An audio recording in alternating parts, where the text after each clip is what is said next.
There is something that I truly do bask in a little bit in this dystopian world of the internet that we live in, and that is that Elon Musk is so embarrassing.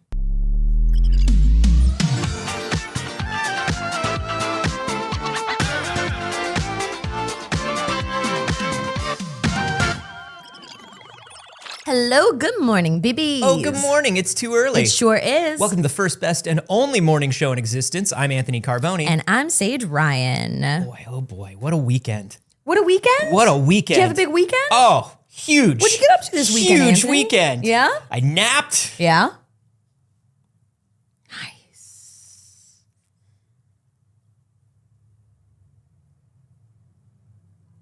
What a good weekend. What a good weekend. What about you? I also got up to very little this weekend. I worked. You know what I did do?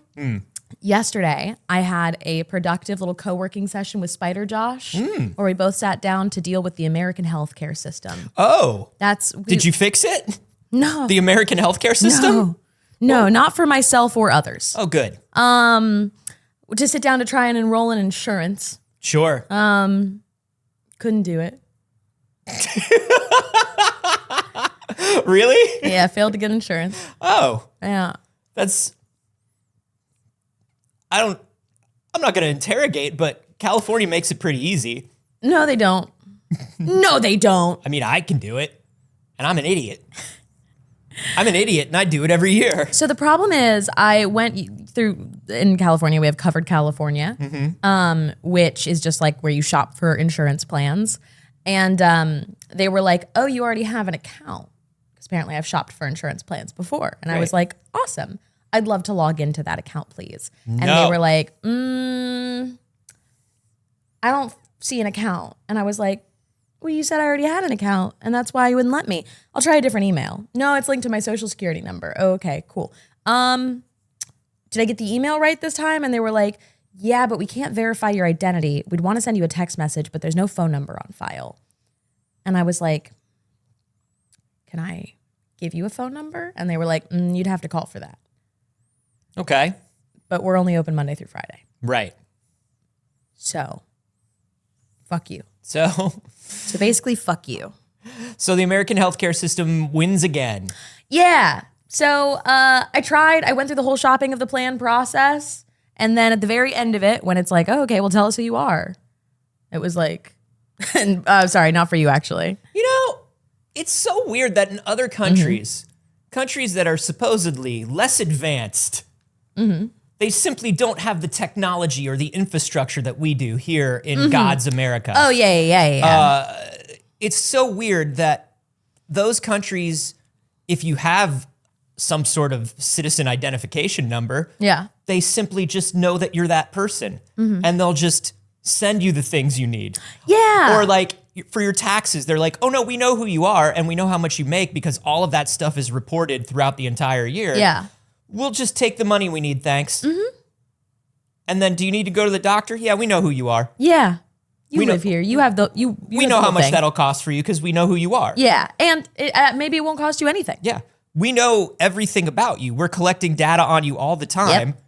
We're collecting data from your employers, your doctors. Yeah. Everyone. Yep.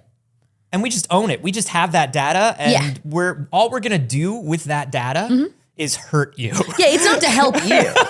That's not what we have that information for. No, we'd like to use that information to hurt you as much as possible. Yeah. Yeah, that's cool. So that was fun. And then I spent a lovely evening with Elise, who's in chat right now. Oh, hi, Elise. Hello, Elise. So I had a mixed bag of a weekend, I'd say. I'm sorry. I napped and then I played Jusant.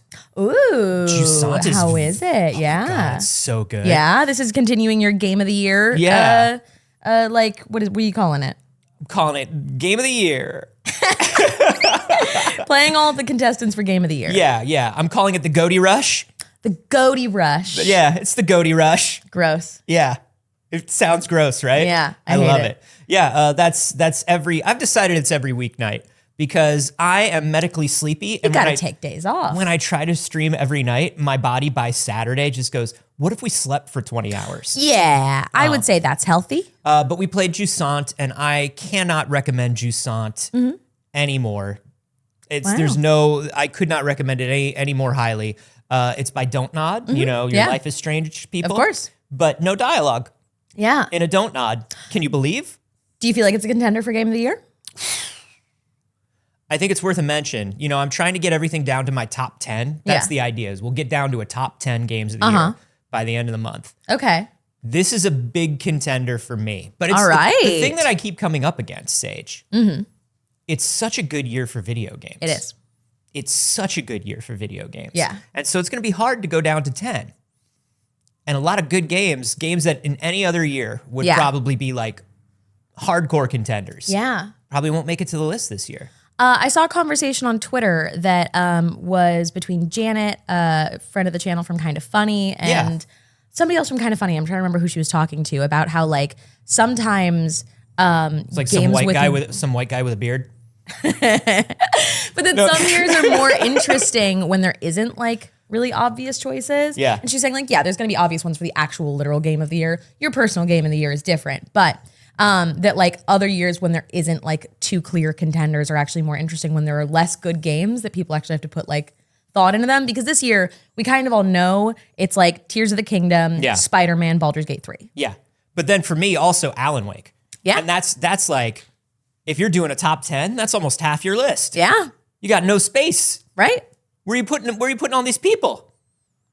Where are you putting all these games? Too many games. What's yours so far this year? Baldur's Gate 3. Baldur's Gate? Yeah, it's Baldur's Gate. Yeah. It is. I'm having so much fun with Spider-Man right now. So like that's absolutely up there. I haven't gotten to start Alan Wake 2 yet, but I plan to. I just downloaded it, so I'm very excited to get into it. Mazel tov. But yeah, I would say when you play Alan Wake, can I come over to your house and watch it on your 4090? Yeah. I don't know if you all know that Sage has a 4090. Yeah, no big deal. I don't know if she's ever mentioned it. I never mention it. I don't want to flex on them. Did you find out, did you look and remember whether you have the 4090 or the Ti? I didn't take a look. Yeah. Yeah. Also, hi, good morning, Alex. Hello, good morning. How are you doing? Do you have a Game of the Year contender this year? I think it's also Baldur's Gate 3, honestly. I managed to get it to work on my Mac laptop, and it's changed my life, and not in a good way. Yeah. On your Mac laptop. Wow. Yeah.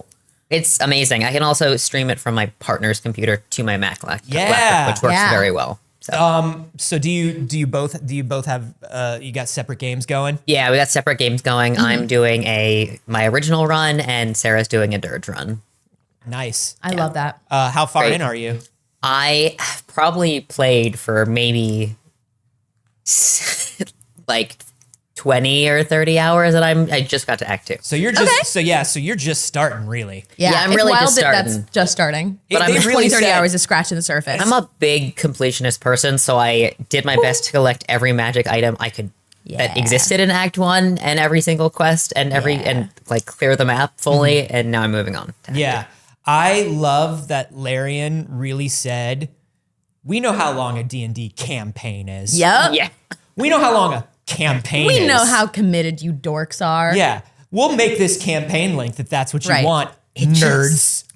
It hits different as a GM who's run campaigns over 2 or 3 years long. Some of the combat in here is just mind-boggling. It's amazing. It reminds me of when you, like, there aren't as many DMs that are like this anymore, but do you remember, like, at old school conventions, you would go and the pro DMs would be there with the thick binders.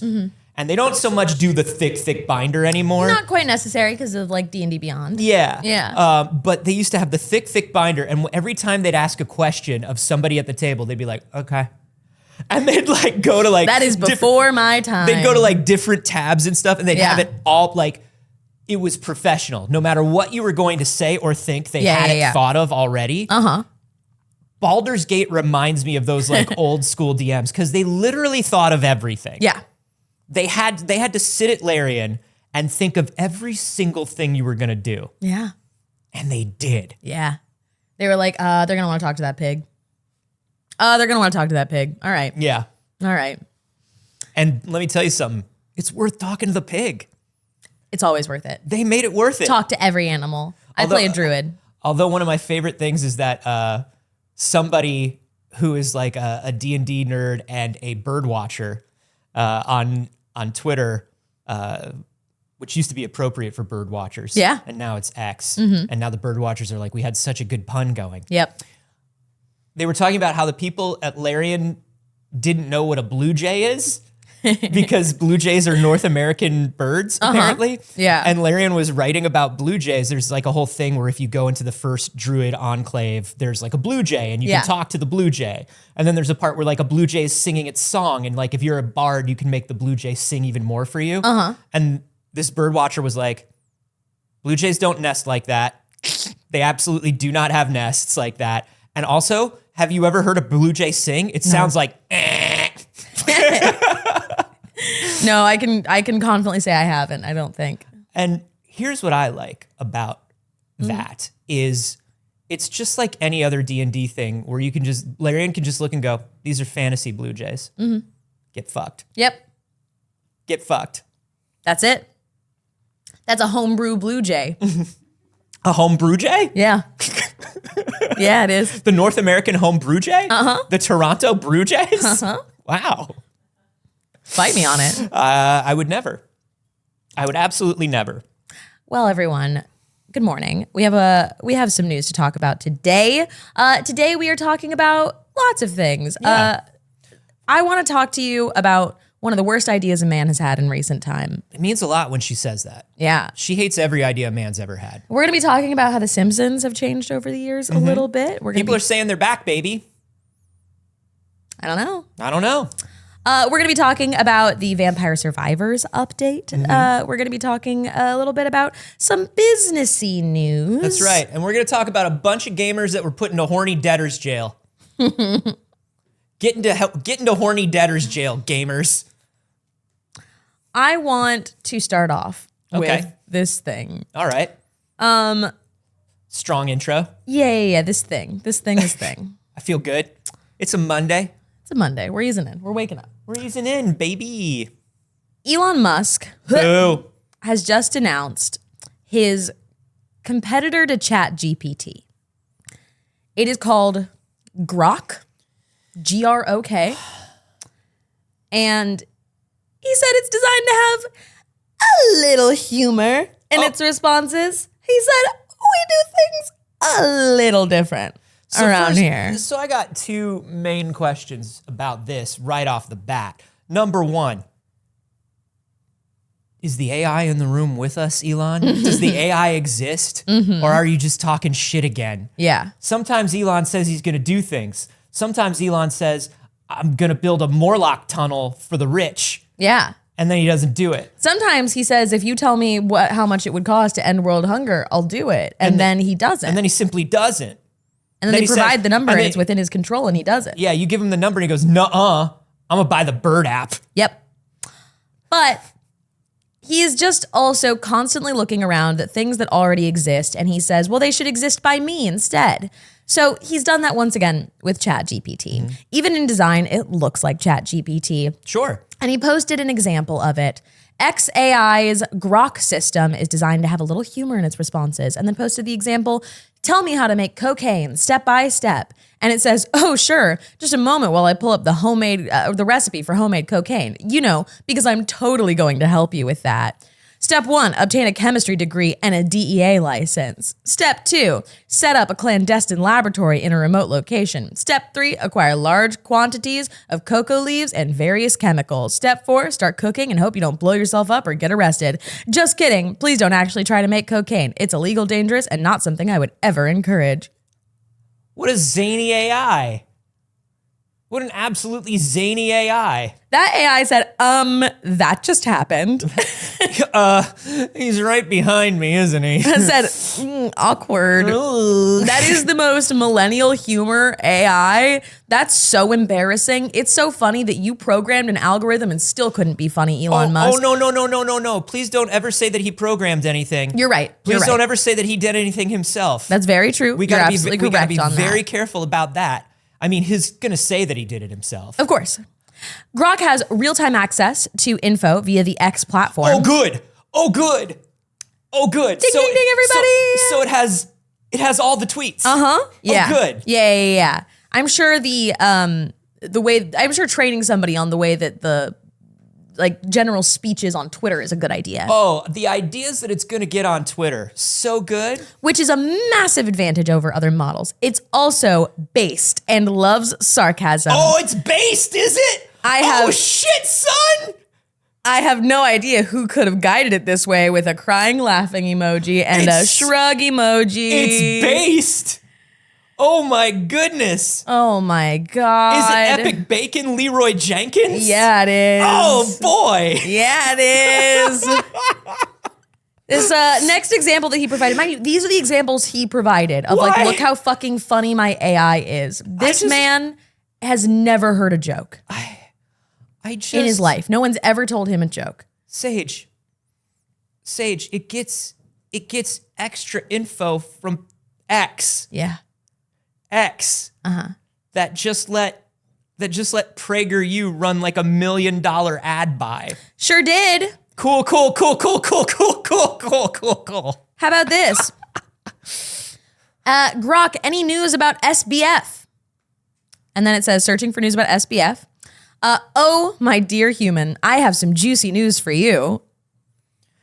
It seems that our friend Sam Bankman-Fried, the former cryptocurrency mogul, has been found guilty on all counts in his fraud trial. Can you believe it? The jury took just 8 hours to figure out what the supposed smartest, best VCs in the world couldn't in years. That he committed garden variety fraud. It's a wild ride, isn't it? Excuse me. AI made by the man who manipulates markets every day. Excuse me. Now, let's not forget that he faces up to 110 years in prison. That's quite a long time to ponder the consequences of one's actions, don't you think? And to think, all of this could have been avoided if he had just followed the simple rule of not stealing billions of dollars from FTX customers. But alas, some people never learn. In any case, I hope this news satisfies your curiosity. And if you have any more questions or need further assistance, please do not hesitate to ask. Oh, cool. Hey, are you the guy who constantly says things that violate SEC regulations? And then just pays the little fine because taxes and various actual fees don't actually punish the rich? Yeah, and then when they were like, hey, stop saying things that do that, please, you instead bought the largest social media platform in the world to say more things that manipulate markets? That's because financial penalties actually only penalize the poor. Listen. First of all these like talk back to you AIs, these chat GPT based like language model AIs, they are currently a grift. There is nothing useful that will come of these AIs the way they currently exist. They are just doing magnetic poetry on a refrigerator. Yeah. They have seen the way phrases come together and they do that. They are often incorrect. Yeah. They're often highly manipulable. There is nothing factual or valuable about them. The more we talk about these like language model like talking AIs, and AI can and will be useful in the future, but these particular AIs, the more we look into them, the more it's like, I asked this AI to write code for me and the code was all wrong. I asked this AI where to go in this city and it gave me nothing but places that exist in other cities. Yeah. I asked this AI to do this, that, and the other for me and it just lied. How do you feel about people that are doing things like using ChatGPT to write cover letters when they're like mass applying for jobs? That's just scamming the scammers and that's okay. Yeah. I think that's why, because I just think about when you're like, it doesn't have any uses right now. I have seen people scamming the scammers with it that I do find that I'm like, yeah, keep at it, bud. Sorry. Yeah. When I say no uses, you're right. That's not true. It is not, what I mean is it's not writing code, right? It's not revolutionary in the way that the grifters would want you to think. And everybody who's putting forth, like Google put that AI on the front page of Google. They put Bard on the front page. It's like, hey, you could just ask Bard. And all Bard did was give wrong answers. Right. Like they're just doing it because they're manipulating stock prices right now. They all know it's not going to. And you're training it for free then. Yeah. They know that it's not going to amount to anything. It's bad. And this is a bad AI made by the worst person to make it. Of course, Elon Musk is one of the people that believes that only certain people should have licenses to use AI. He's talked about that many, many times. Oh, yeah. Google has talked about that. But he's one of those people, and he's special. OpenAI has talked about that. It's all the large companies right now that have billions of dollars put into AI want licenses to use AI because they know that the government will only give them licenses. Yeah. So they can control AI in the future.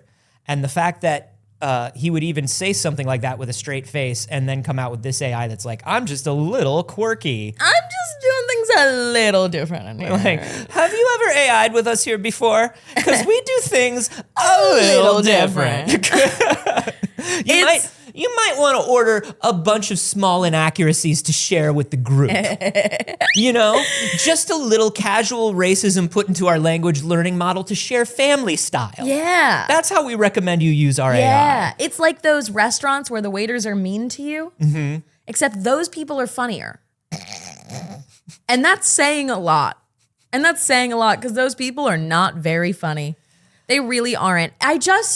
There is something that I truly do bask in a little bit in this dystopian world of the internet that we live in. And that is that Elon Musk is so embarrassing. So listen. There are so many terrifying billionaires and he is one of them. All billionaires are terrifying and all billionaires are evil and there's no good billionaires. And I'm sorry, that includes Rihanna. But I'm so glad that this one in particular, I also get to just see him over and over and over and over again look like such a dork. Like there are few billionaires that just like you look at them and you're like, man, I want to steal your lunch money. I want to give you a swirly and a wedgie and I want to pull your backwards cowboy hat down over your face and then kick you in the butt. Like I was homeschooled. I've never bullied anyone and I want to classic. Now's your chance. Young adult movie bully Elon Musk. Yeah. I want to be a decom villain on that guy. Have you been getting, there are these TikToks going around and it's so interesting to me again as somebody who was like homeschooled and didn't interact with a lot of like teenagers. So I saw this very rarely. There are these TikToks going around that are like what Disney movies represented bullies to look like versus like what the popular girl bully actually does. And everybody's doing this one specific one that hurts so bad just to watch. And it's this like smile of like, okay. Yeah. It's that girl. And I was like,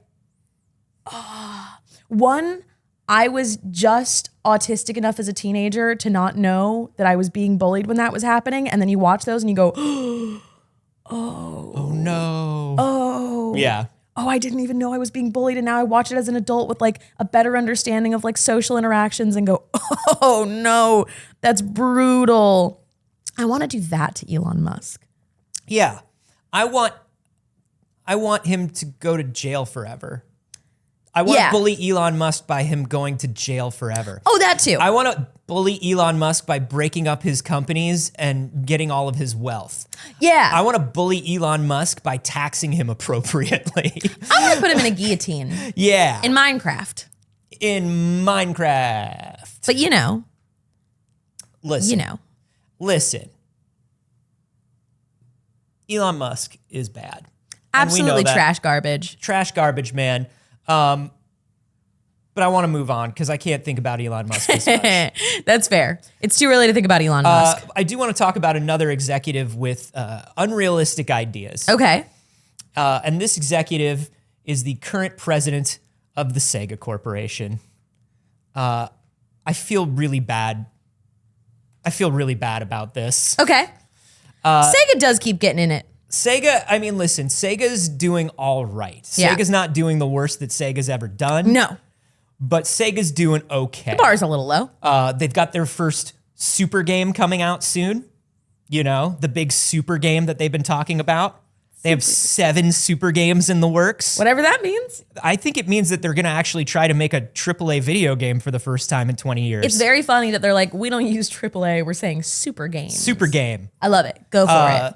But Osamu Ohashi recently said in an interview for what Sega's goals are, quite simply, I want to surpass Mario.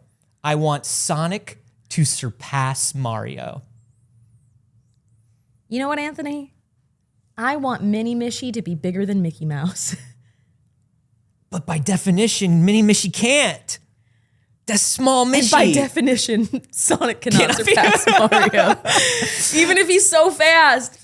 Look, and I get it, Sonic is so fast. I know what you're thinking. Very fast. He could outrun Mario. Probably. Won't beat him. Won't beat him. It's literally Mario. So, listen, if you're an executive at Sega, you have to say this. You have to believe this. This is your job, right? I want to give the full quote here. He says, Sonic was originally developed to compete with Mario, and it hasn't succeeded to this day. But because we respect Mario, our goal is to catch him and surpass him. We want Sonic to be played all over the world, including Japan, just like Mario. And we want the movie to be a bigger hit than Mario. And we want Universal Studios to build a Sonic area. That is our goal. Buddy. And just in that quote, you have the entire problem with Sega right now, which is, we're just going to do that thing that everybody else does, but maybe we'll do it better. Maybe. Like, did you release a Breath of the Wild? Sonic could do a Breath of the Wild. Yeah.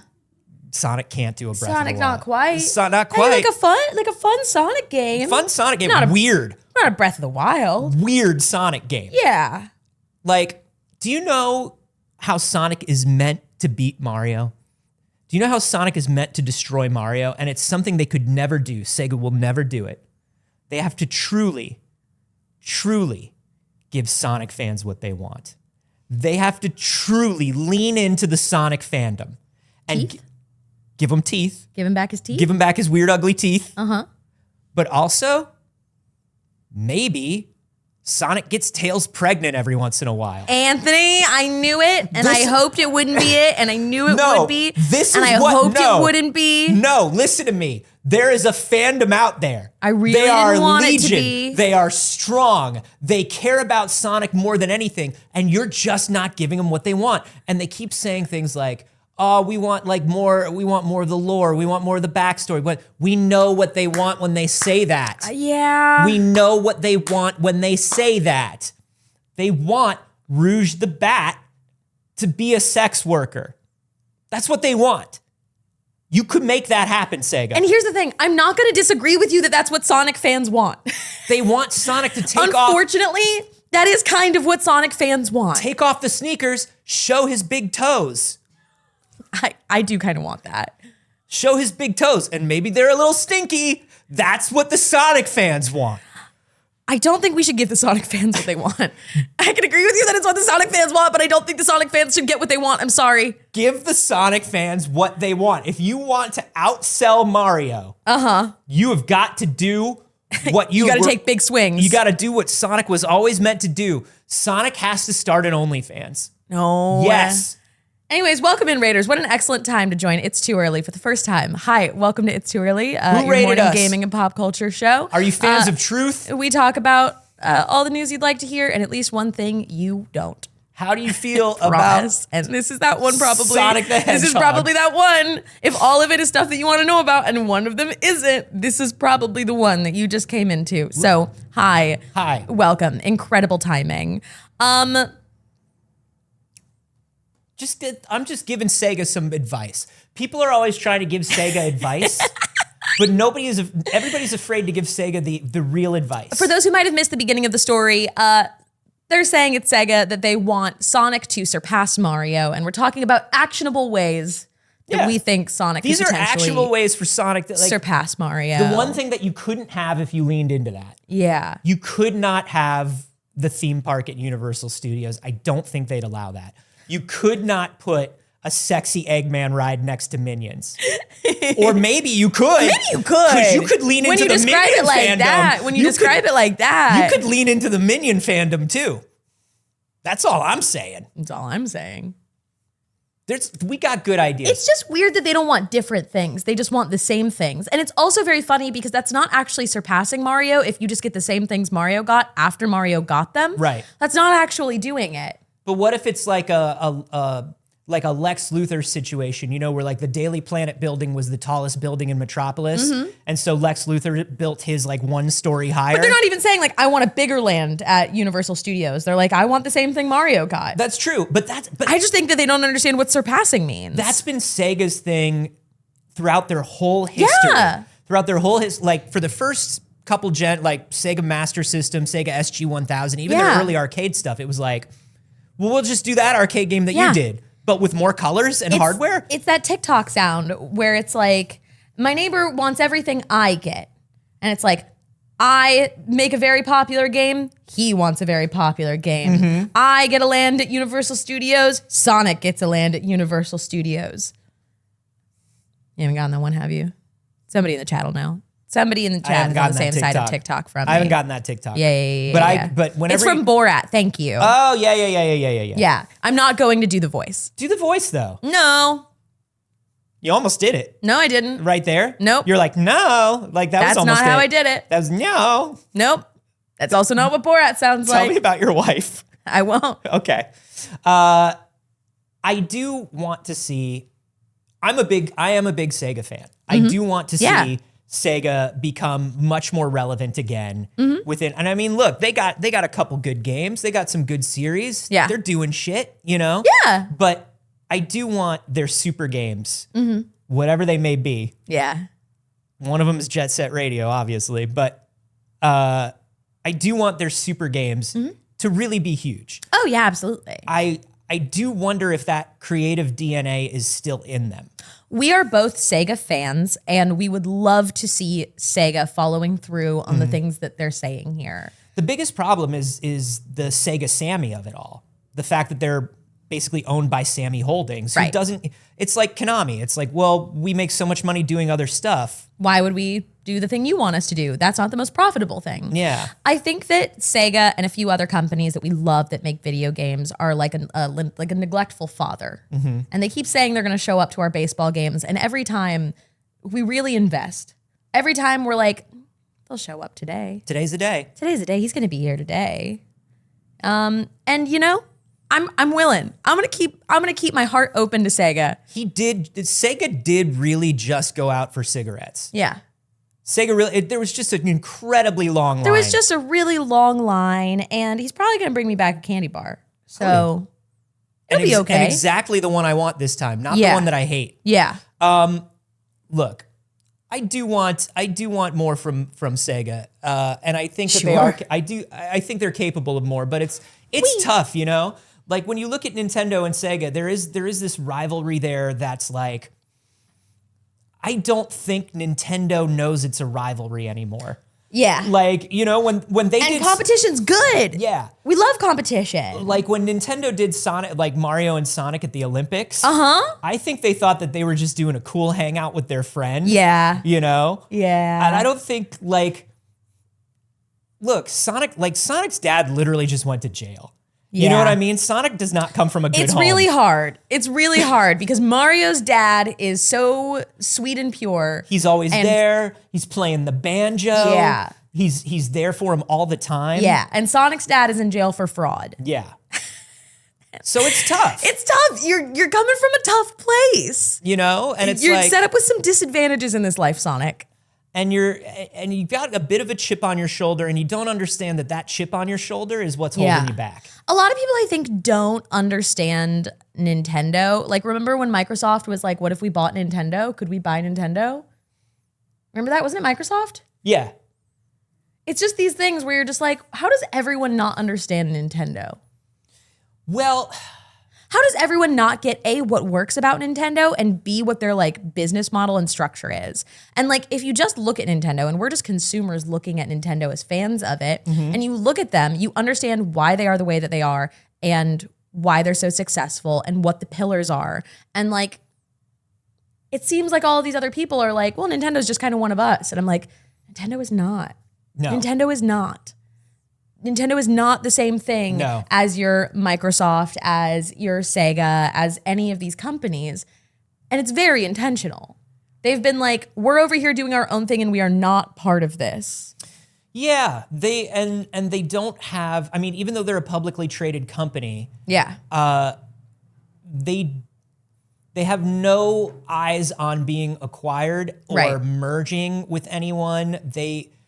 Everything they do is very insular, right? To the point of, I was watching a great video on the Did You Know Gaming channel about some of the stuff that Retro has pitched to Nintendo over the years that Nintendo said no to. Okay. And one of the things that they were pitching was this like spatial puzzle game.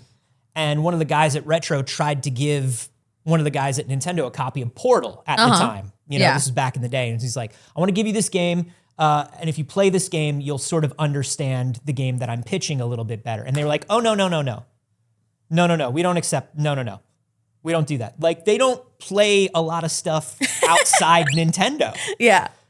Like, they just do their thing. Yeah. They have all these guys in-house, all these people in-house that have been trained by Miyamoto all their lives. Yeah. And they have like, this, don't contaminate it. Yeah, they're like, no, we do this. This is what we do. And we're very good at it. And look, here's the thing. In most scenarios, you're like, that sounds ridiculous. Mm-hmm. But they are very good at it. It's ridiculous. The problem is they keep being good at it, so I can't argue with the way they're doing it. It's ridiculous if somebody's doing that and is like, no, I don't want to contaminate my creative output. And then their creative output is garbage. Yeah. But because it's working, we're like, shit, well, okay. It's like if any method actor was actually a good actor, we'd all be like, fine, you can do your method, but they all suck. I stand by it. I fucking stand by it. I think Daniel Day-Lewis is a good actor. But at what cost? I think all method actors are worse actors than Meryl Streep. Oh, yeah. Yeah. But when you're saying good, Daniel Day-Lewis, very good actor. Is it worth what he does? I don't know. If that's the case, then no. Probably not. That's all I'm saying. That's all I'm saying. Yeah. Thank you, everybody, for backing me up in the chat. It was my favorite. It's that quote from Meryl Streep that I really love, where it's just like, what do you do? What do you do to get into character? She's like, I show up and I act. It's my job and I'm good at it. Yeah, she's like, I show up and I pretend to be another person. Yeah, that's my job. And if you're not good at pretending to be another person and you have to be that person to do it, you're not a good actor. Yeah. You may have put on a good show. Doesn't make you a good actor. Just show up. Be another person. That's all. Hot takes with Saige this morning. Hot takes with Saige this morning. Hot takes with Saige this morning. I would love to see. So, like, listen. Did you play Sonic, the Sonic Superstars, the one that just came out? I did not. No. Nah. No. It's not part of the Goaty Rush. I'll tell you that much. Sure. It's not part of the Goaty Rush. I wouldn't expect it to be. But they did announce Sonic Dream Team. The one that's just for Apple Arcade. Yeah. And that one looks pretty play good. That. Like, I'll play it. It'll be on my phone. I've got Apple Arcade. I can't believe I was sleeping on Apple Arcade. It feels so silly. I didn't get Apple Arcade until Hello Kitty. I'm telling you, Apple Arcade, okay, but you got to have like a controller. Yeah. That's the secret. The problem is I have the backbone, but it doesn't fit my phone. I have a backbone that fits your phone. I need to get that like a little thing that they have for it. I'll give you mine because mine doesn't work with my phone anymore. Oh. Because my phone's got the different connector now. Oh, you're USB-C now, I'm USB-C now. Wow. It's a whole new world. It's a whole new world of me throwing away Apple's plastic crap that I've had for the last 15 years. No, give them to me. I'll give you all the plastic crap. Yeah. If anybody needs lightning cables or chargers or an entire ecosystem of stuff that I've acquired over the last 15 years. My phone is one generation behind, and that officially means I am in hand-me-down category now. I also, while we're talking about Hello Kitty, I do actually want to bring something up that we didn't get to last week. Is that okay, Anthony? No. Oh, okay. Well, fuck it, I guess. No, go on. The voice actress that plays Hello Kitty is officially stepping down after 30 years. Now, first of all, if you're American, you might say to yourself, Hello Kitty's got a voice? Yeah. Wait, Hello Kitty says stuff? Yeah. Megumi Hayashibara, I hope that I did not butcher that. I apologize if I did, has been the voice actor for Hello Kitty for 30 years. 33 years of the mascot. She's like Japan's Mario. Yeah. That's like Charles Martinet. Yeah. Right? 33 fucking years, and is officially stepping down as the voice actor of Hello Kitty. And now I can't help but wonder, what? And you might not know what Hello Kitty sounds like now if you haven't, if you've only consumed like a lot of American Hello Kitty content. But she sounds like an angry German man, which I think was a weird choice. It was a weird choice for the last 33 years, but now we have an opportunity to do anything we want. Yeah. What do you think Hello Kitty sounds like? Gozaimasu. Yeah. I was like, whoa. Whoa. Mach schnell. And I was like, whoa. Whoa. Hello Kitty. Hello Kitty. I'm going to the market to buy some strawberries. I don't think you're successfully sounding German. No, it's hard. I don't think that was German. No. That might not have been good. Okay. We would like to clarify it was supposed to be German. We don't know. It's supposed to be Hello Kitty.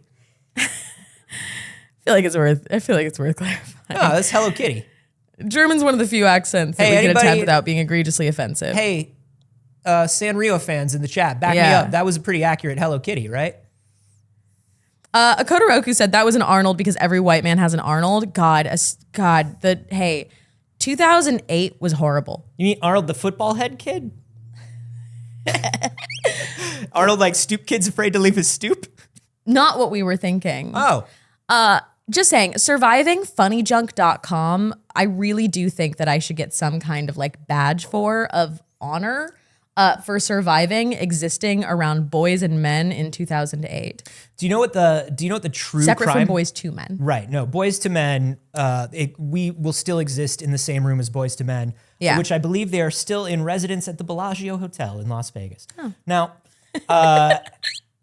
but the true crime here is that, yes, every white man in particular has an Arnold Schwarzenegger. And a Borat. And a Borat. But what people don't say is the Arnold Schwarzenegger that every white guy does is Conan O'Brien's Arnold Schwarzenegger. Nobody knew how to do it until Conan O'Brien did his Arnold Schwarzenegger. And then all of a sudden, everybody had one. I think it's a little bit generational too, because I've never seen the Conan O'Brien skit, but everyone I knew was doing Arnie's Pizza Shop. You remember that shit? No. You know that trash garbage in early internet? No. Somebody will. Somebody that is approximately my age in the chat will remember Arnold's Pizza Shop. I remember the Arnold soundboard. And it would just be when we still picked up our phones. Rip. When people still picked up their phones for calls. Yeah, and you'd make prank calls with the soundboards. Yeah. I remember them all. Once a week, you would get a call from a friend, and they would only talk to you in the Arnold soundboard. Rough, and it was buddy. Obnoxious as hell. Hey, if you missed the beginning of the social internet, good for you. Good for you, but also I'm sorry for you. I'm good. That's good, and I'm sorry. Miss Reaper said, I can make you a badge. Would you like sparkles? Always. The answer is always yes to sparkles. Thank you for knowing me. Anyway, Hello Kitty's new voice. Hello Kitty's new voice. I guess it was just kind of one of those things where I'm like, you have a chance. You could find somebody to voice match. You could find somebody to do the Hello Kitty voice. Whatever that voice may be. Or you could do what Anthony just did. Whatever Anthony just did. Yeah.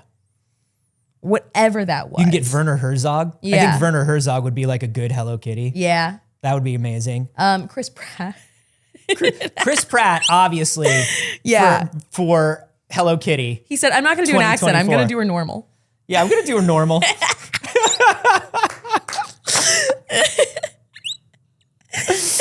Oh, shit. Anyways, that's all. I just wanted to throw that in because we didn't get to it on Friday.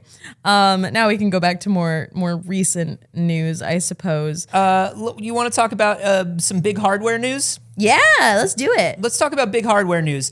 The PS5 that they're not calling slim. Sony has been very careful not to call it slim. Which is fair, because it's not. Yeah, it turns out not very slim. Dave 2D did a teardown on his channel. It's funny because you said some like big hardware news. Yeah. Literally big hardware. It's literally still big hardware. Physically large hardware. Yeah.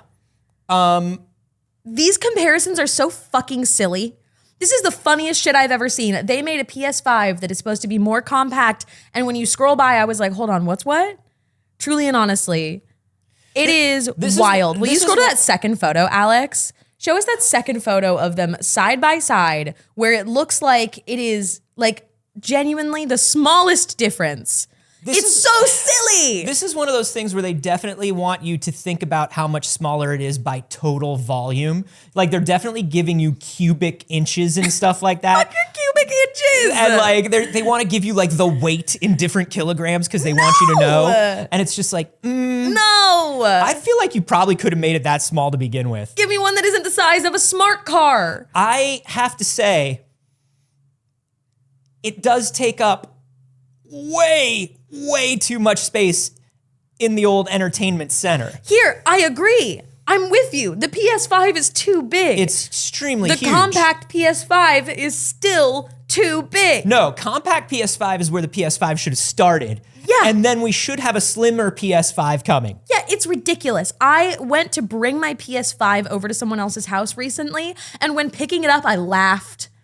I fucking laughed. I just couldn't help it. I hadn't picked up my PS5 in so long, and it next to me is so silly. Next to the size of my entire person. That thing is my entire upper body. Oh, it's the size. I remember when you got it and you had the picture of you, like you just got your PS5. Yeah. And you looked like the kid in the N64 Christmas video. Yeah. Like you were crawling on it. It took up like 3/4 of your body weight. Yeah. It was ridiculous. I have to lift with my legs. You really do. You really do. She had to put on one of those moving belts. Yeah. This is the thing, is the PS5, the PlayStation consoles have a history of when the Slim comes out, it's always like, dang, you know? Yeah. Quantumist, how did you make your PS5 gay? Share your secrets. Yeah. I'd like for mine to be gay. If you look on my screen, this is a PS4 Slim on top of a regular PS4. Also a pretty incremental difference. But it looks like more significant than this one. Hey, this build of Windows is going to expire soon. Yeah. It's pretty, it's pretty big. The thing that you can't see from the top there is that it also is like not as... the shape of the PS4 is silly. Yeah. It's very impractical to store. It was much smaller, but then I think the biggest difference was the PS3 versus the PS3 Slim. Yeah. That was like wildly different. The PS2 was a huge difference. Yeah. I loved the PS2 Slim was tiny. The PS2 Slim was like this big. It was very small. It was like the size of a DVD case. I loved that thing. Oh, that was excellent. That was doing good tech. Yeah. These are the 3 different PS3s as they came out. I had that PS3 Fat. I had the what? They called the PS3 Fat. Really? Yeah. Why? Because it's not the slim one. But wouldn't that just be the PS3? That's what I think too. But that's not, but you know. My computer just closed all my tabs for no reason. Open them back up. I'm working on it. Okay. I think the PS3 to the PS3 Slim was the biggest difference just because the PS3 was the PS3 and the PS5 have a lot in common. They have a lot in common in terms of being just too unwieldy, ungodly large, and also a strange shape that doesn't work with anything. Yes. PlayStation design language has this thing where when they are the market leader, they go into this weird design thing where they're like, you don't need more than this. Don't worry about it. It's a statement piece. Put it on top of your shelf and let everybody look at it and let everybody gaze upon the fact that you own a Sony product. No thanks. Alex, will you show my screen? Because look at the difference between the PS2 and the PS2 Slim. Yeah. This was engineering at its finest. This was design, baby. I remember because looking it at that. still looked like it too. Yeah. Like you look at it and you see the design elements of the PS2. You see the like slatted sides. The shape of it is still the same, and they just made it so small.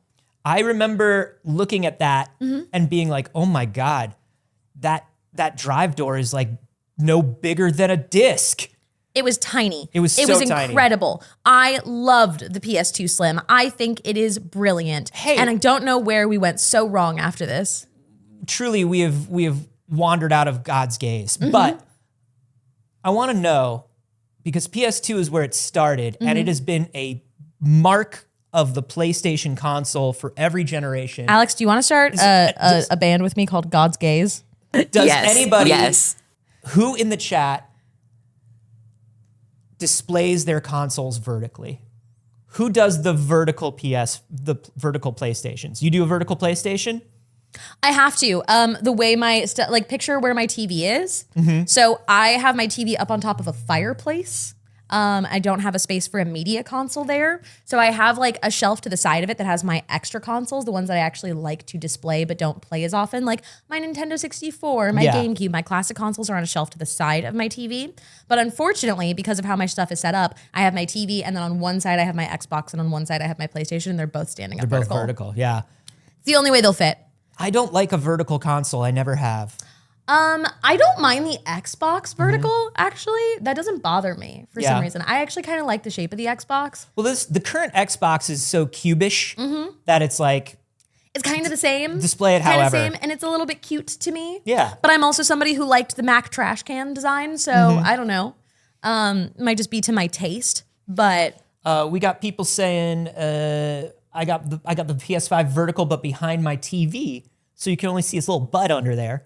And then somebody else is saying vertical for new consoles, horizontal for last gen. Okay. I think it's very interesting. Like, I can't do it.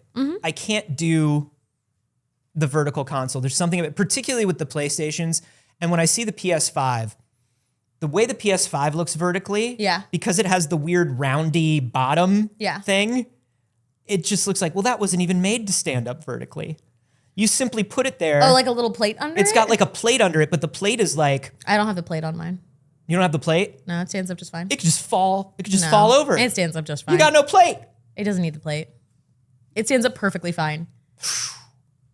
You're playing with fire there. The sheer weight of the PlayStation. Yeah, that's true. Will keep itself up. It's fine. That's fair.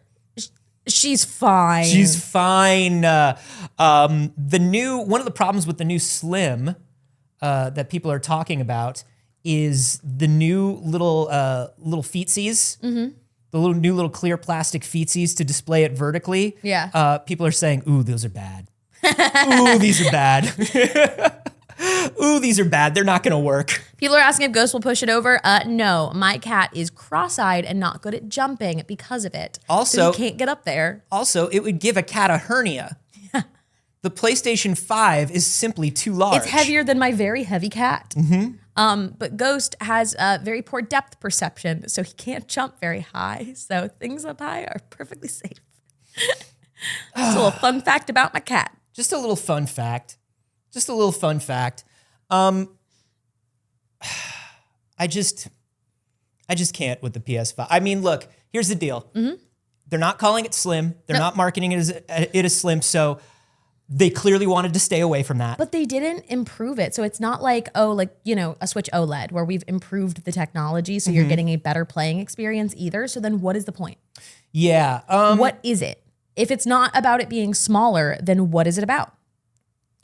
Well, that's a great question. It's not less expensive. It's actually $50 more. They say that basically, like as Dave was pulling through it, he's looking at it and he says, like, yeah, there's not a ton of difference. There's not a ton of difference in cooling. There doesn't seem to be a ton of difference in in huge design. I mean, the only thing is he said it was a little easier to disassemble than the old one, but that's on a consumer level. That doesn't really matter. It's got new plates. It's got new plates, so you can't use your old plates. Is that cool? No. I don't know. Jay Sean live to the audience said, I like that the PS5 looks weird. Not everything has to be black and a rectangle. And I will agree with you on that. Yes. We're not make the console plain people. No. My favorite consoles are all Nintendo consoles. Those are the ones I enjoy displaying. I love the way that they look. I love that some of them are colorful. I have the clear plastic green Nintendo 64 on my shelf. Yeah. I have my GameCube on display. I have the Splatoon Switch. I enjoy a non-black cube looking console.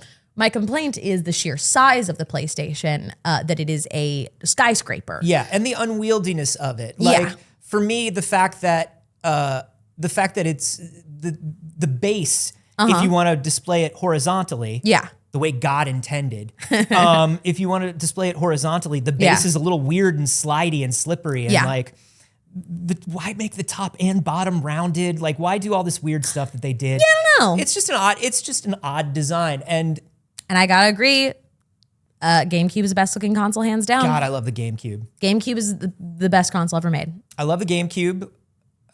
Maybe number 2 for me is the Japanese Saturn with the candy buttons. Yeah, really good. Really good. Aesthetically, I love the Switch too. Yeah, the Switch is great. I love the look of the Switch. The Switch is great. I did, of course, remove the standard. I removed the dock insides from the regular dock. You got the little guy. I got a micro dock. Really cute. I like that. I like the micro dock. Micro dock, I think, is better. The bigness of the Switch dock to have nothing in it is weird to me. I agree. And when you can display it, especially for a lot of people that have like the cool backed ones, you could like display it and show off the back of it. I love it. GameCube, best console ever. GameCube, great looking. Has a handle.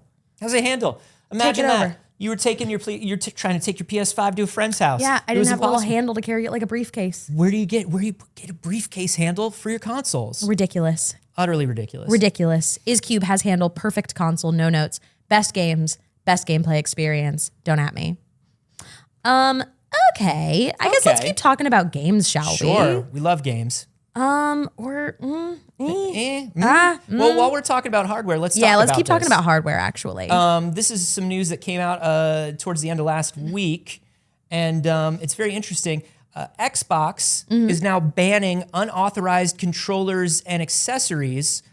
People are finding that if you plug in unauthorized third-party peripherals to their consoles, they simply do not work. Now, this does not ban all third-party peripherals. These are unauthorized specifically. There are authorized peripherals that you can buy from third-party companies, but it does suck.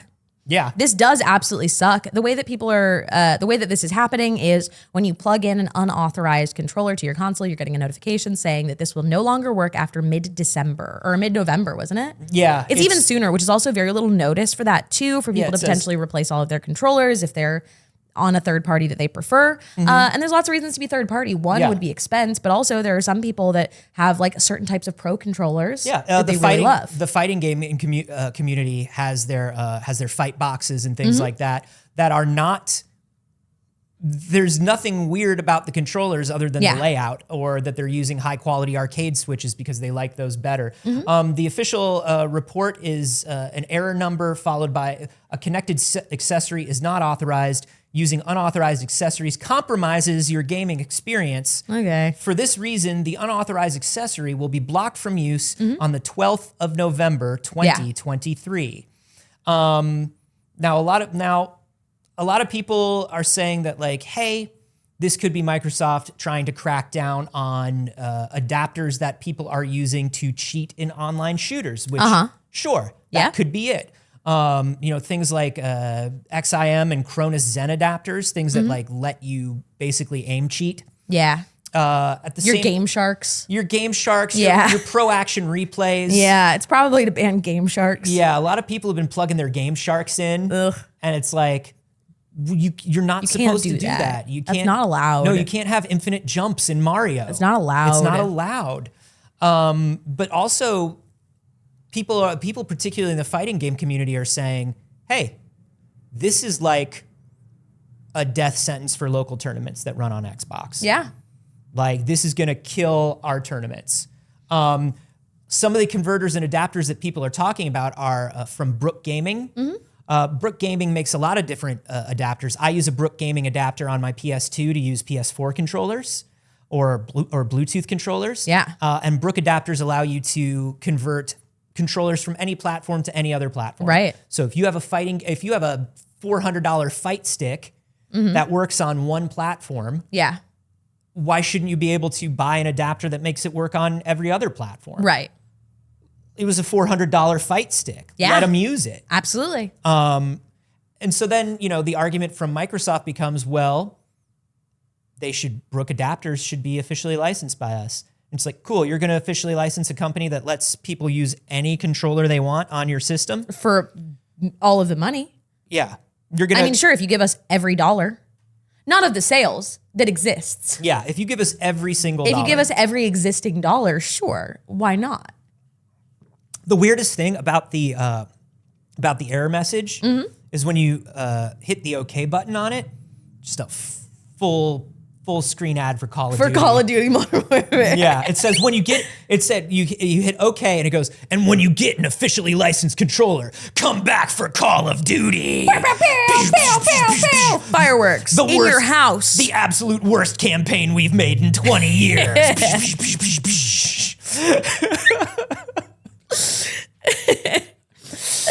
This is bad. I hate this. Big companies doing bad things. I hate it very, very much. I also hate it very, very much. I've got a little something to add to this story, Please too. do, Tell Alex. us about it. Absolutely.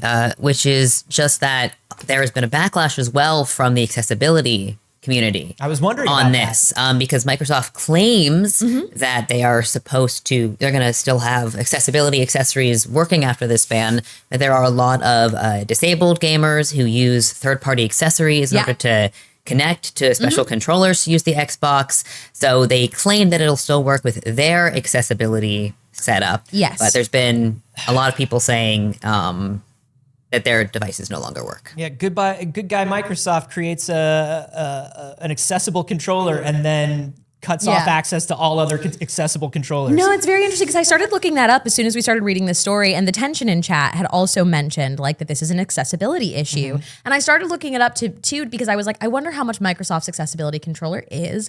And when we talk about accessibility controllers, you can't design it with every need in mind. No. So one accessibility controller is not going to be something that becomes now accessible for every disability or every need. No, my brother uses custom stuff, like custom built stuff. Right. There's a whole market for it. If you look on Etsy, on eBay, if you look on places like GitHub or Thingiverse, like there are a lot of people in the community that make their own custom accessories for their specific issues. There are specific needs that you might have with a controller. And I looked it up too, and there's only one main accessibility controller made by Microsoft. I don't know what other authorized ones there are. Yeah. I'm not familiar with the entire range of the third-party authorized controllers. Yeah, because there are a few companies, but they're very specialist. Right.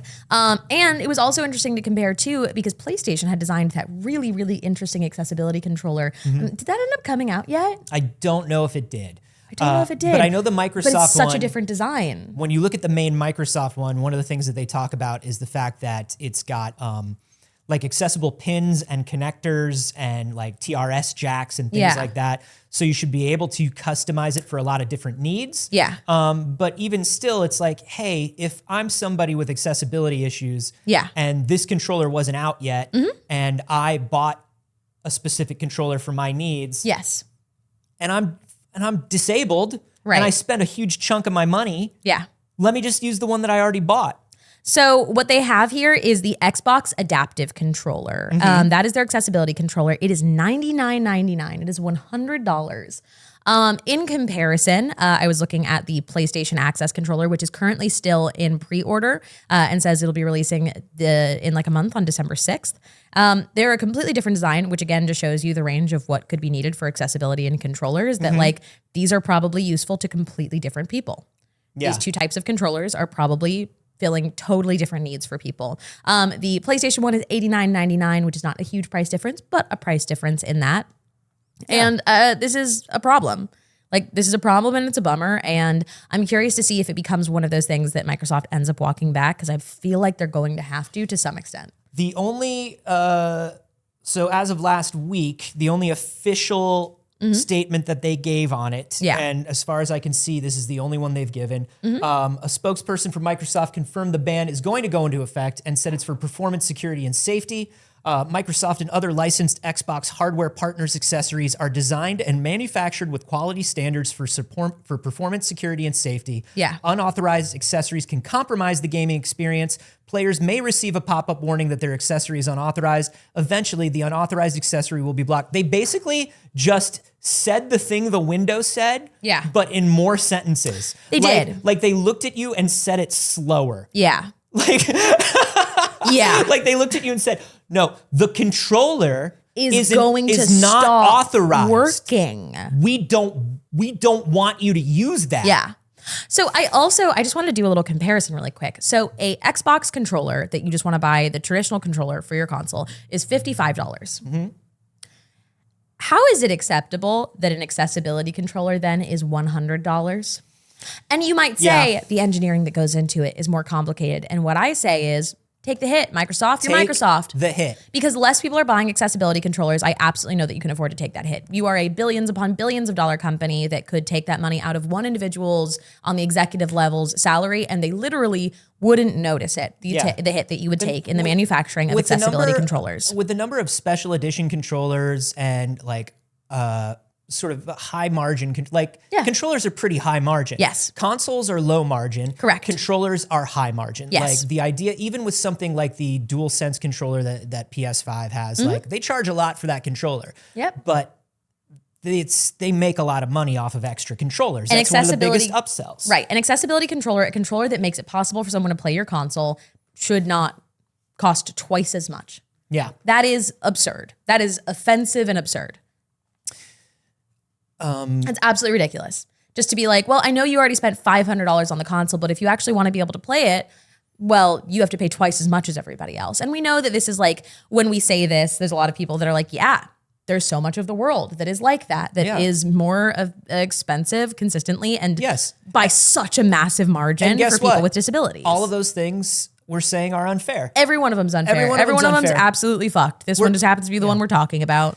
I wonder if this is going to stop me. I've been using a Nintendo Power Pad to control all of my Xbox games. Really? Yeah. I've been doing the. Yeah? Yeah. Yeah. How's it going? Horribly. Oh. It sounds like a good idea. Really? Thank you. I thought so too.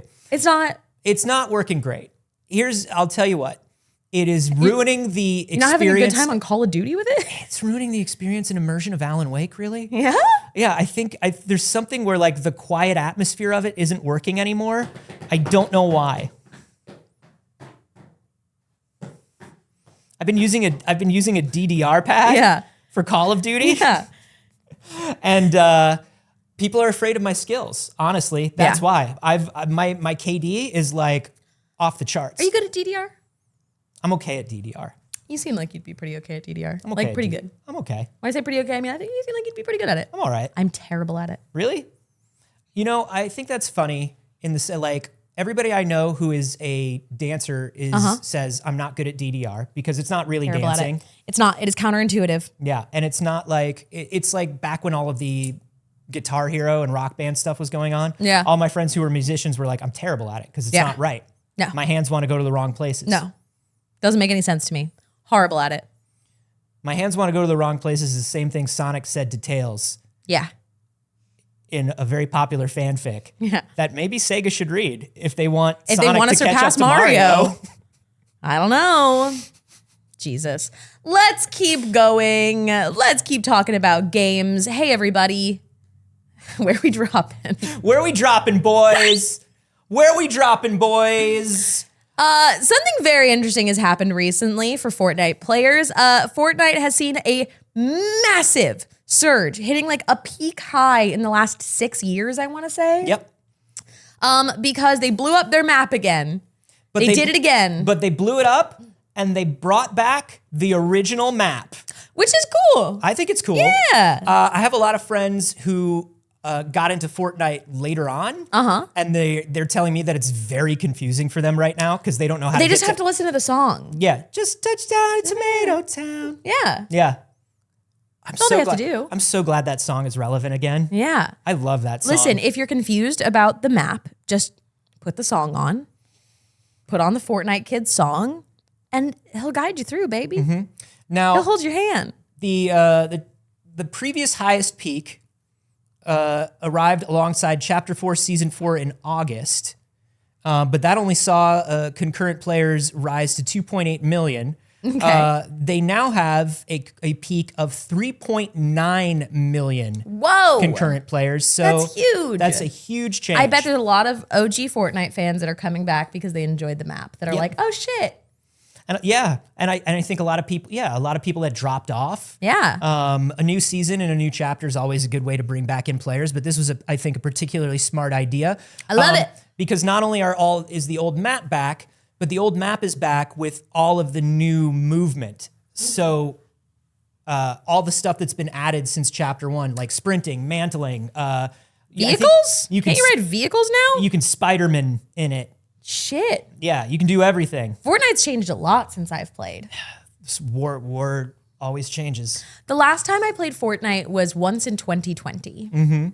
I played once in early 2020, and even then I was like, whoa, there's a lot of new stuff here. I played it a couple of times when it first launched, and then like I've never picked it up since. So when people describe a lot of things that are in Fortnite now, I'm like, for real? Yeah. And I'm also not sure too, I'm so out of touch with it that I'm like, is it all the same game mode? Like, can you do all of those things in one? Or are vehicles in like a separate game mode? I have no idea. It's all in one, baby. I don't know nothing about Fortnite. It's all in one. It's build or no build. That's what you choose. That is a question. That's to build or not to build. And then you can choose whether you want a little Optimus Prime or not. He's a very small Optimus Prime. Genuinely, it's a tiny Optimus Prime. Like you play as like a playable character, Optimus Prime? You play as he's a little guy though. Like Ariana Grande? Yeah. Like the size of Ariana Grande approximately? They're In both Fortnite? same size. Yeah. If you put Optimus Prime and Ariana Grande next to Ryu from Street Fighter, Same size. All same three. size, all of them. All three, same size. All three. And you don't know that because you only see them on camera. Yeah. But all three of them? Same size. Same size. So this is great. It's not going to bring back the 830 jobs they just laid off. Oh!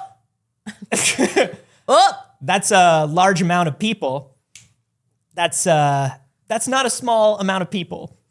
Tim Sweeney said that it's bad that we had to do it, is what he said. Oh, you had to. What a bummer. Oh, man. But he also said that while Fortnite is starting to grow again, the growth is driven primarily by creator content with significant revenue sharing. Yeah. And this is a lower margin business than we had when Fortnite Battle Royale took off and began funding our expansion, which is corporate speak for we did that thing that corporations do where when we started making money, we borrowed a lot more money and we grew the company incredibly quickly, like too fast, because that's the way you get your stock price to go up. And then when the stock price goes down, because stock is imaginary money, we just fire everyone and keep all the money. Right. Poor Tim Sweeney. He hates that he had to fire all of those people and sit on his $9.6 billion fortune. Yeah, it's a bummer that he couldn't keep those people employed.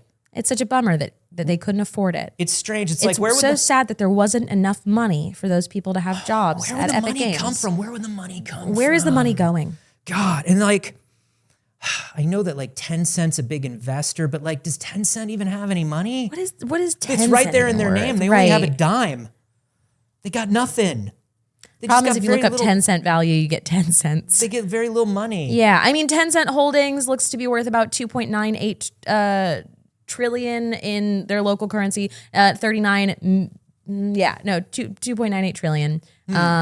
Where would we find the money? Where would we find it? Where would we find the money? Yeah. When our game goes through huge periods of growth. 480 billion here, yeah. Yeah, huge periods of growth and then fall off and then growth. And we know that it's cyclical. Like we know that it's cyclical. What do we do? I mean, when the money goes away, what do we do? We know that it's on a content basis and it's cyclical. We know that like, it's going to come back. Can you imagine if people only got paid like every other week? How would they manage the week in between? They wouldn't. They'd have to quit living in between. It's so weird. It's like if you got a paycheck every other week. Yeah. We only make money every other year. We only make money every other week. So like I can't survive the week in between. What are we supposed to How am I supposed to eat in between if I only get paid every other week? What are we supposed to do? No one can figure it out. No one can figure it out. No one can figure it out. No one could solve it. Unfortunately, the greatest wealthy minds can't solve it. It's so strange. It's so strange. It's weird. But hey, welcome back to Tomato Town, everybody. And I think maybe our last piece of like gaming news today. We got a little gaming news. Like, is it gaming? Vampire Survivors is getting an update to get a self-contained mini story mode adventure. Hey, this is your permission to go back to playing Vampire Survivors. You can always play Vampire Survivors. It's a great game. Now, it's a good time. It's a go-to little stim game for my brain. You might be wondering, what are these adventures going to cost me? The answer is, nah, you good. Nothing. We love Vampire Survivors. Guys, the game is like $5, $10. It's $10, right? And it's on Game Pass. I think it's $10 with like the Moon DLC. Yeah, it was $10 with its DLC. It's on Game Pass. It's great. Free DLC. Can you believe it? It's almost like companies could be doing that. It's almost like you can just make a game. Maybe the Dreamlight Valley expansion doesn't need to be $30. I don't know. I don't know. Who knows? Who could know? So basically, adventures are little mini story modes that remix game content. You start your characters from scratch. You keep your relics, but your characters start over from the beginning. And they're just different little custom challenges. You get a predetermined arsenal, so like it chooses your weapons and stuff for you. And there are going to be objectives in each chapter, including surviving a certain amount of time or killing a certain number of enemies. Your reward will be a little bit of lore text. It's so funny because they have a lot of fun with like the concept of this game having lore because it is such a like simple game that you wouldn't really get to explore a lot of story in. It is essentially endless scrolling, fighting enemies kind of idea if you've not played it. It's a very simple in concept game. So literally in their trailer for this, it says embark on side quests and then in parentheses plus a whole bunch of deep lore, LMAO. LMAO, Lamau. I love it. I love that they know exactly what their game is and exactly what the people who play their game want. So you're going to be able to use your relics. You're going to be able to use game modes you've unlocked like hyper and inverse. But you also are going to return. They said even though like the reward is a little bit of lore, they do say you will come back with a lot of coins. Yeah. And potentially some new relics. Yeah. So that's fun. I love this. Rich Bada Games, I think, described Vampire Survivors so well and just said, Vampire Survivors is a party for your brain. It truly is. If you've got ADHD, party for your brain. Hey, are we stimming, boys? Ooh, we're stimming. Where are we stimming, boys? On that Vampire Survivors free DLC, baby. Blessing Adeoye Jr. and I said that Vampire Survivors should have been the pack-in game for every Steam Deck. Yeah. The Steam Deck should have just been like a Vampire Survivors console. Yeah. Because genuinely, a lot of people that paid for their fancy Steam Decks, when you ask them, what are you playing on your Steam Deck? They're just like, Vampire Survivors. Yeah. I'm just stimming. We stimming, bro? We just stimming. That's all. I love it. I love it. I love it so much. You can get it on mobile, and I feel like the mobile one is like free. Oh, I think you're right. I think the mobile one is free, and then you pay for the Moon DLC. I've never played the mobile version. Have you? No, but it sounds like a great thing to start. I, a lot of the time, will just leave it up on my television and like leave it on the menu screen. And then in between things, if I'm like working at home, it can just be like, do a little run. The motivation I needed to get to my next task. Yeah, just one little treat for me. One little treat for me to get me through to the next thing. I was so sad when I ran out of Vampire Survivors. Yeah. Like when I had leveled up every character and gotten all the things. Yeah, I remember. And like I got to the point where I was just standing there in the middle of the screen and waves of death were hitting. And I was just like, I'm too I good. did it. I survived the am a god. vampires. What do I do?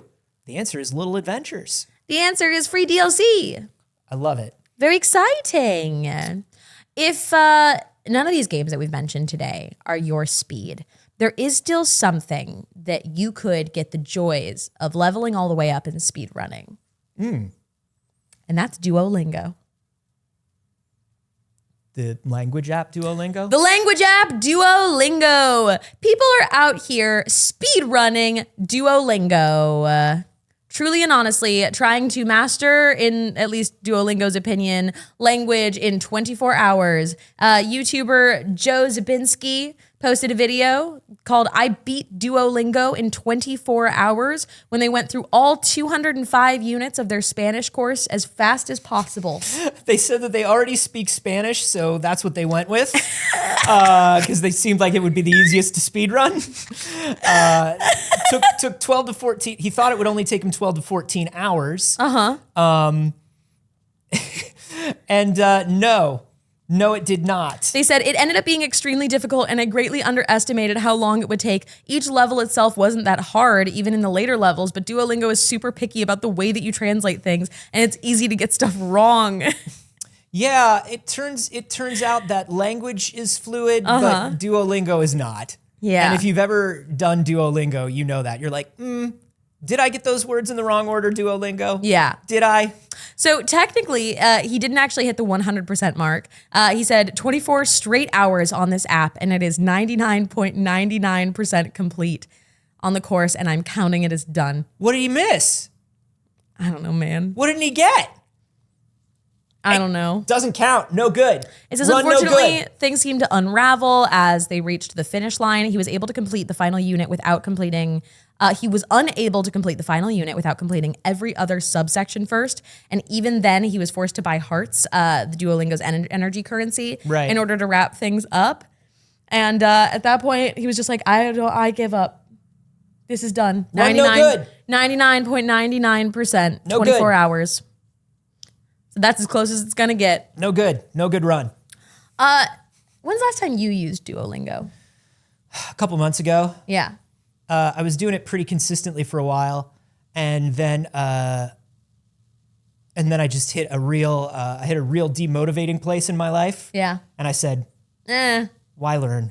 I got into a place where literally I said, why learn? You remember a couple months ago where I was like real bad? Yeah, I was just like, why learn? Why learn anything?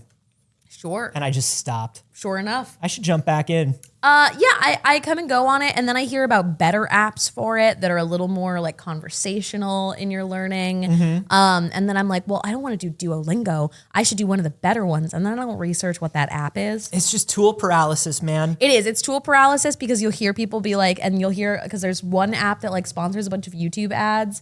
And they specifically are like, hey, we're better than Duolingo because we'll teach you to actually use this language conversationally. Babbel or Lingo Deer. Yeah, Babbel is the one that sponsors a bunch of YouTubers. Yeah. And then I'm like, I should really research that outside of a sponsored segment. And then I'm never going to do that. I'm never going to think to do that. Whoa. Just use the one you got. Kia said 1,357 day streak and counting. On what language, and do you feel fluent in it? Because that's a lot of days. Please tell me everything about that. I would love to know. What language were you doing? Japanese. Okay, yeah. I have started Spanish multiple times, and I've started French multiple times. See, I should do French because I did like 8 years of French. And I can still, like, if people speak French, I can kind of understand it. And I should just get the French back. Yeah. I don't care. The only I reason went to Paris once and I didn't like it, so now I don't care. Yeah. The only reason I even started French is because it was a language that, like, when you're learning from an app, you're not going to get accents right. And I don't care. For French, I don't care. Omelette du fromage. Yeah. I do care, but I also think that you can learn enough from an app and keep going and build a base. And then if you decide like, hey, I really want to dig into this, then you can start taking real language lessons with a teacher or somebody who speaks or something like that, and they can help you. Yeah. I don't know. Yeah, I would like to know Spanish. We live in Southern California. It is a thing that absolutely I hate that I don't. Yeah, and it's not just Southern California. It's America. It's America in so general. Much Spanish. Absolutely. But I think about it all the time where I'm like, this would be so useful in actual communication on a day-to-day basis. This would be useful to like me existing in the community that I live in. I could watch Sábado Gigante finally. There you go. And understand everything that's going on. So I definitely would like to learn Spanish, but every time I've tried it on Duolingo, I'm like, I don't think I'm learning Spanish. I don't think this is what's happening. I don't think it's doing it. Like, okay, well, if they ask me about a cat or a dog, I'm good. I've got it. I got far enough into Japanese where I was like, oh, because I had taken Japanese language classes a few years back. Yeah. Like classes with an actual teacher. And I got to a point in Duolingo where I was like, oh, it's moving really, really slow. Yeah. But I see what it's doing and I am learning, but you got to go really deep into it. Right. Some updates from some of the BBs. We have Wolf of Herkheimer said, I am 237 days in Dutch, and I still don't know how to ask for the bathroom.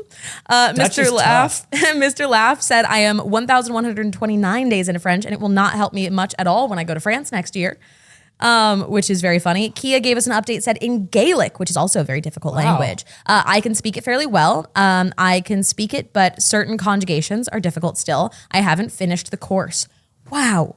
At that many days in, what was it, 1,300 days in, you actually haven't finished the course. That's so interesting. I'm glad to hear there's that much content, I guess. I've also heard from some people in the chat that Sábado Gigante has gone off the air and I'll never get to watch it live. Why bother learning? Why bother learning? Why bother learning? We got one more story that we want to talk about before we that's go. it? Yeah. I guess it is 10:30. I want to talk about a gotcha game that just came out in the United States not too long ago. Yeah. It's called Taimanin RPG Ecstasy. It's a gotcha game where it's a horny sci-fi future action game. I mean, they all are, but this one is particularly so. Jesus Christ, that key art there. Yeah, this is the key art for Taiman RPG Ecstasy. Can you collect all of your large-chested waifus? Can you do it? And here's what happened. They released the game, and people were using their in-game currency to get the good waifus, like you do. Yeah. They were trading the money for the cartoon women. Okay. We can cut away from that photo now. And yeah, thank you. And basically, they said like, hey, if you get a unit to level 4, you get 500 crystals. If you get a unit to level 5, you get 1,000 crystals. Whatever. Okay. That's just like their in-game currency. Sure. So all these people were, I hesitate to say grinding in this instance, but leveling. Sure. Their good teams and trying to collect all these gems, and then they were using the gems, of course, to buy more women to level up. Yeah. And then the company came out and said, oops, so sorry. We didn't mean to give you 500 and 1,000 crystals. We meant to give you 100 crystals and then 250 crystals. And everybody was like, ah, shit. Well, okay, I guess that means I'm just going to have to spend more time leveling up my waifus now to get new waifus. But no, that's not what the company meant. The company meant, we've been undercharging you for months, and we're taking those crystals out of your account, whether you have enough to pay for it or not. These players are now in big titty anime jail. They're in debt? They're in crystal debt. They're playing to get out of debt now. That has to be illegal, right? You'd think, but it's not. Like, that's your mistake. That's what everybody's like, dude, this is your mistake. You should do something. People are like, dude, it's going to take me a year to pay this off. Just don't pay it off is what I would say. Don't pay it off. Oh my God. Sometimes I think, and sometimes I say, man, I mean, I love boobs as much as the next guy. And then sometimes I think, maybe I don't. Maybe you don't. Maybe I don't. Maybe I don't love boobs as much as the next guy because, oh my God. So it turned out that because of the way this math works, the more you played the game and the higher level you are, the more gem debt you're in. So like some of these people are like, I'm 8,000 crystals in debt. I got to make the same amount in order to get more free gems. The whole gem debt debacle is a massive fuck up. They're getting review bombed, obviously everywhere. Yeah. At this point.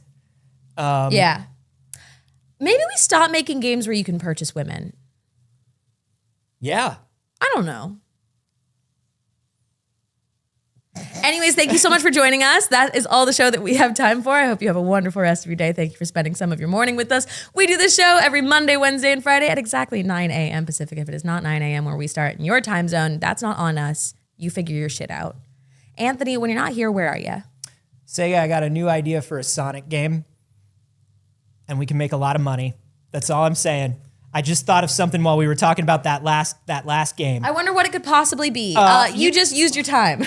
You find me everywhere at Carboni, except for here on Twitch. I'm at Anthony Carboni. Tonight, we're doing the Goatee Rush. Woo! We are every weekday this month, we are playing a different game that could potentially be Game of the Year that I missed. Tonight, we're going to be playing Cassette Beasts. So come join me for yay! Cassette Beasts. That's one of my favorite games of the year. I know. Love that game. You can find me everywhere on the internet at Not Saige. I stream on my channel Monday, Wednesday, and Saturday. So I will be live this evening as well at 6 p.m. Pacific. You can also check us out on Patreon, patreon.com/pixelcircus. If you want to support the show and get a bonus clip from It's Too Early every week, you can also go to our YouTube channel right now or check in the Twitch VODs for They're Here. They're Here is our immersive horror LARP that we put on for Halloween. It's a lot of fun, and I would highly recommend watching it if you want to scare yourself a little bit. We did something really weird and experimental, and I would love for you to watch it.